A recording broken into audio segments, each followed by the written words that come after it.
नमस्कार, मैं विजय कुमार, आपका हमारे चैनल पर स्वागत है। ले चलता हूँ खबर की तरफ।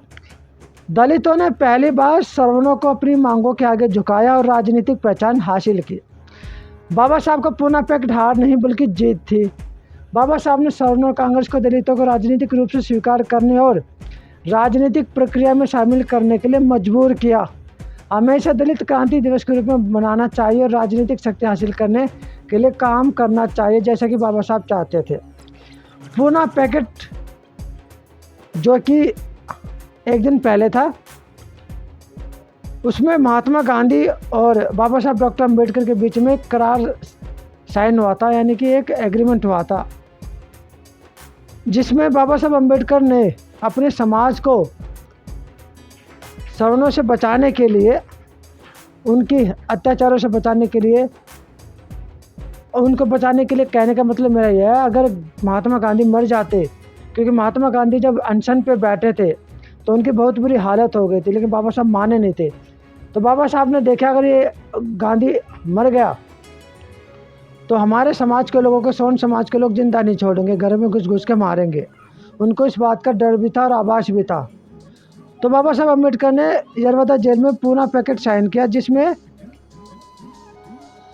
ये साइन हुआ कि दलितों को आरक्षण मिलेगा राजनीति में 10 साल के लिए, लेकिन वो उसी पार्टी से चुनाव लड़ेंगे जो भी पार्टी वर्तमान में होगी, और उसी पार्टी से रिजर्वेशन को टिकट मिलेगी, जो आज भी चलती आ रही है।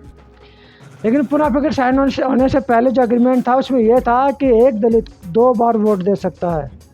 एक तो उस व्यक्ति को वोट दे सकता है जो सवर्ण समाज का खड़ा होगा, एक अपने ही समाज के व्यक्ति को खड़ा करके उसको वोट करेगा।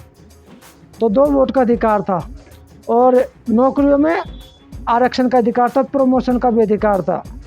4-5 चीज़ें ऐसी थी जो पूरा पैक्ट में थी, लेकिन गांधी ने चालाकी से अनशन पर बैठ के पूना पैक्ट, बाबा साहब अम्बेडकर को मजबूर कर दिया पूना पैक्ट को साइन करा के, और वो सारे अधिकार दलितों के ख़त्म हो गए।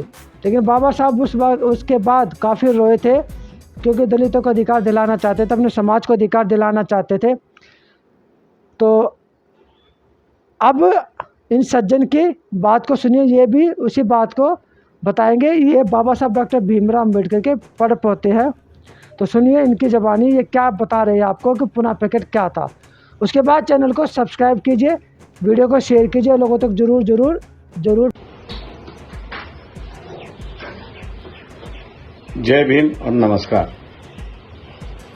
मैं सुबह से सोशल मीडिया को मॉनिटर कर रहा था, देखने के लिए कि आज पूना पैक्ट का दिन है और कितने अम्बेडकरवादी इस दिन को याद करते हैं और उस पर ट्वीट करते हैं।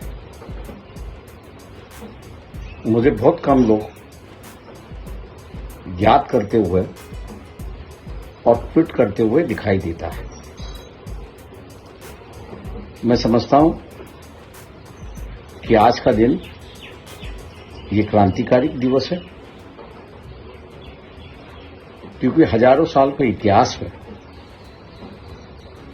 पहली बार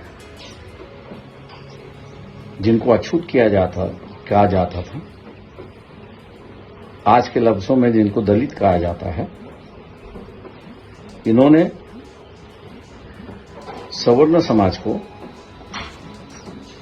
इस पूना पैक्ट के माध्यम से झुकाया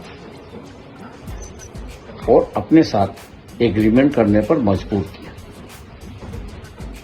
एक तरीके से अपने आप को रिकॉग्नाइज किया, मान्यता प्राप्त की और इस व्यवस्था में वजूद की तरह सामने आए।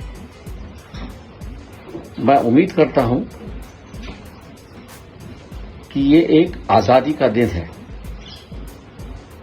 कि जिससे हमको छुटकारा मिली। एडमिनिस्ट्रेशन हम जिसको कहते हैं, चाहे वो सरकारी एडमिनिस्ट्रेशन हो या राजनीतिक एडमिनिस्ट्रेशन हो, उसमें जाने का, काबिज करने का और हुकूमत करने का मौका मिला। मैं समझता हूं कि इस मौके को फायदा उठाना चाहिए। और बाबा साहब जो कहते थे कि सत्ताधारी बनो, इस देश पर राज करो, ये इसी माध्यम से हो सकता है, ऐसी एक परिस्थिति है।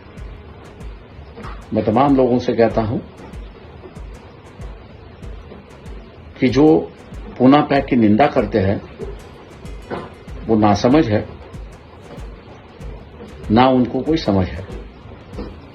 अगर होती तो शायद वो निंदा नहीं करते। कितनी जगह मिली या कितनी जगह नहीं मिली, उससे सबसे बड़ा इशू था कि सवर्णों को पहली बार दलितों ने झुकाया और उनका ये विजय दिवस है। आज हम इसको विजय दिवस के माध्यम से मनाएं, वो उम्मीदें और अधिकार दोनों को हम लोग हिफाजत कर सकते हैं। आप करेंगे, इसी से मैं संतुष्ट हूं। और आगे की जनरेशन जो है, पीढ़ियां जो है, उनके अधिकार की भी हम लोग संरक्षण करेंगे। इन्हीं लफ्जों के साथ मैं रजा लेता हूं। जय भीम, नमस्कार।